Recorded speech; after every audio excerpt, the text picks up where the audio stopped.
क्या आप जानते हैं वैदिक युग कब था?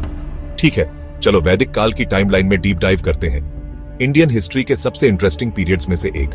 तो जब मैं वैदिक काल की बात करता हूं तो मेरा मतलब उस एरा से है जब वेदों, इंडिया के सबसे पुराने स्क्रिप्चर्स को लिखा गया था।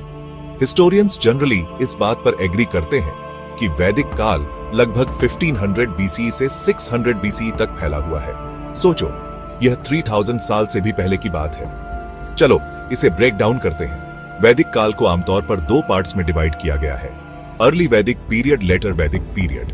अर्ली वैदिक पीरियड, जिसे अरग वैदिक पीरियड भी कहते हैं, लगभग 1500 बीसीई से 1000 बीसीई तक था।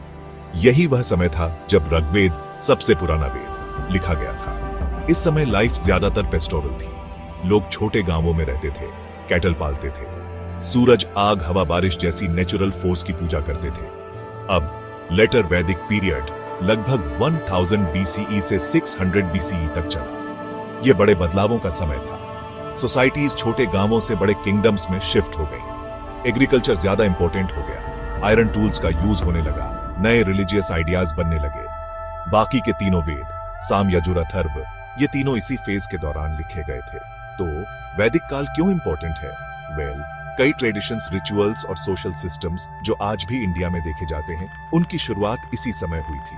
वैदिक काल लगभग 1500 बीसीई से 600 बीसीई तक चला। यह वैदिक काल की टाइमलाइन है, सिंपल, क्लियर और रिच हिस्ट्री से भरपूर। देखने के लिए थैंक्स।